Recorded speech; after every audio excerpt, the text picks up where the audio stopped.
Welcome back to Rockingham. It's round 10 of the Ginetta Challenge. It was an all-action, if wet, first race of the weekend for these cars, and this promises to be no exception, although the drivers are pleased to report that it's a drier road for them second time around.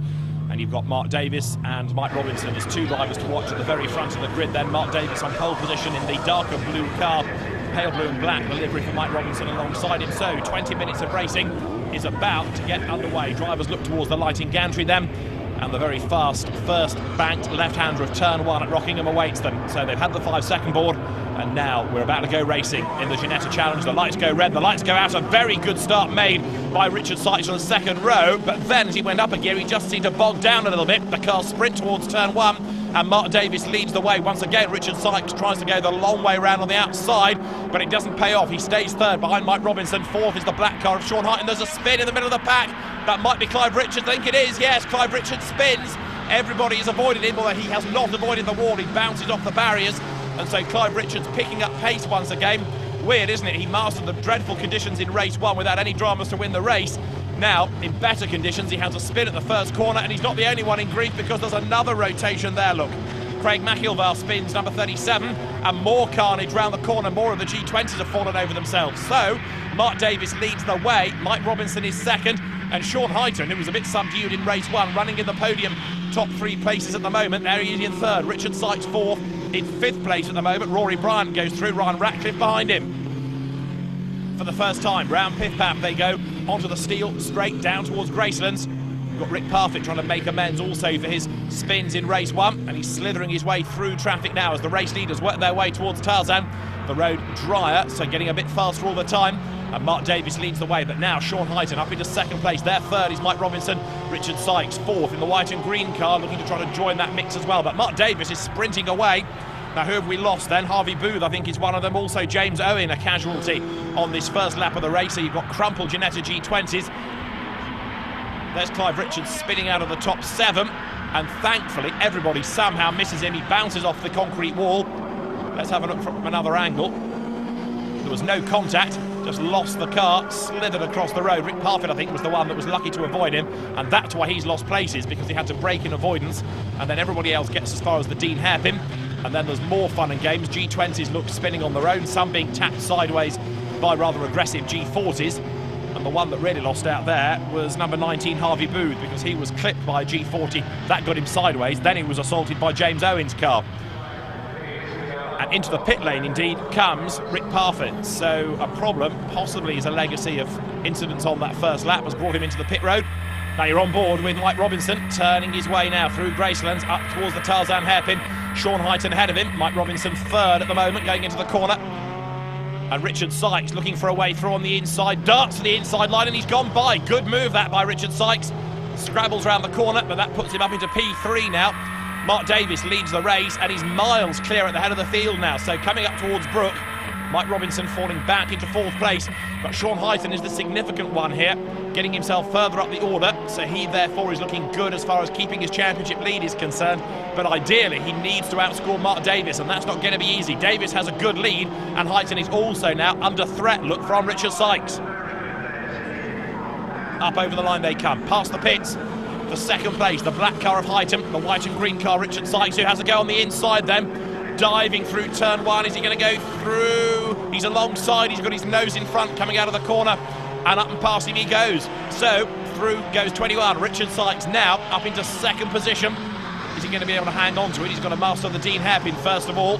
Dives into the corner, brakes really late, fights the car through there. I thought for a moment the back was just going to get away from him, but Richard Sykes hangs on to it. Race after race this year, Sykes has shown great speed, but it still hasn't been translated into a win. He's run at the front, he's had pole positions, he's led races, but he hasn't got it all hooked up yet to score a victory. Can it come in this race? As there, over the timing line goes Gary Sims, heading the G20 contest. Gary trying to fight back in the title race against Stuart Pearson, but really since June, when Dominic Pettit returned to the championship, they've had another factor to consider, and that is Dominic Pettit, who has been a perennial race winner in G20s in years past, and he's taking points away from the pair of them. But for now, Gary Sims leads the way. Dominic Pettit closing up a little bit under braking as the cars now turn their way out of the Dean hairpin. Sims for Optimum Motorsport leading the way at the moment, but right with him for Reflex Racing, Dominic Pettit. Out out of Chapman Curve. They will come in a moment towards the pith path. That was Yenwood they were negotiating. And this is Mike Robinson's view from the start of the race we're looking at. Accelerates away, but once again Mark Davies gets a better start, moves across to defend from Mike Robinson, and then also to claim the optimum line going into turn 1. Ignores that chicane that's there on the inside that used to be a feature of races at Rockingham, and now up towards the Dean hairpin. Mike Robinson slotting in behind Mark Davies, who then moves the car across to get the right line going into Dean, prevents Robinson from diving up on the inside there. Now Dominic Pettit, meantime, there has got himself into the lead. Look at the G20 class. They're also mixed up now with one or two of the G40s. Graham Johnson is now splitting the new order in the G20 class. So Dominic Pettit, who's had 3 victories since he came into the championship mid-season, he's gone ahead of Gary Sims. He's about to lose out, I think, to Graham Johnson, working his way up onto the tail of them and now past the G20 lead fight. And that's really good news in a sense for Gary Sims, because now he can concentrate once again on catching his class rival. He doesn't have to worry about getting past a car from a different class, but it looks for the moment as though Pettit might just be able to extend that advantage and pull clear. Over the line they come, heading up towards turn 1. Dominic Pettit, who we've seen on occasion in single-seater racing, did try his hand in Formula Palmer Audi, but he moved from Ginetta Junior Racing into the Ginetta Challenge. Always very quick, can be a bit fiery on occasions. We've seen him in a few scrapes in the past in the Ginetta Challenge, but right now he's keeping his nose clean and he's fighting back. Look, to the inside line goes Dominic Pettit. Is he going to go through? Yes, he does. Nips up the inside, so a place gained. Now all of this is good news for him in as much as he's trying to put a car between himself and his class rival Sims. What he doesn't want to do, though, is get involved in a battle that he doesn't need to be in, because he's not going to get any extra points by staying ahead of Graham Johnson. And if the two collide, then Gary Sims is ideally placed to pick up the pieces. So Dominic Pettit wants to try and stay ahead of Sims, use the car of Graham Johnson as a buffer if he can. However, the last thing he needs is to get involved in any contact or any sort of battle that's going to put him off the road. Turning his way then now onto Steel Straight, down towards Gracelands.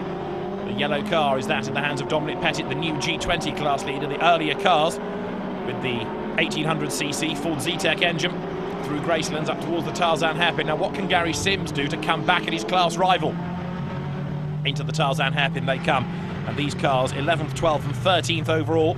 And behind them, look, is the race leader. That gives you an idea of just how rapidly Mark Davies is going. He's almost on the tail of some of the slower G40s who are themselves in midfield. So the race leader, Mark Davies, absolutely annihilating the opposition. He does tend to do this. He has one really good race per meeting. It was the same 2 years ago when he won the championship. Other races he has all sorts of problems in, or has incidents that really cost him points. But when he goes well, he goes really well, does Mark Davies. Meantime, Pettit hangs on to his G20 class lead, of course. There's Gary Sims in the blue car behind him, but nipping up the inside to get past Pettit again is Graham Johnson.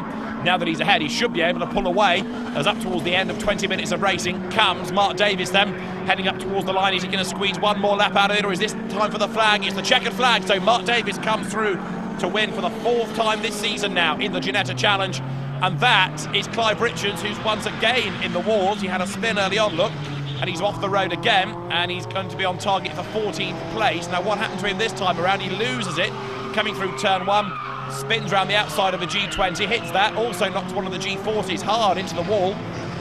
That was Paul Latimer's car that ends up being knocked off the circuit. And Clive Richards, a bit like Mark Davies, can be really good in some races. He's had a rather curious day, hasn't he? Dominant in race 1, but in all sorts of scrapes and muddles in race 2. Now Pettit versus Sims. He's going to go down to the last corner for the G20 class lead.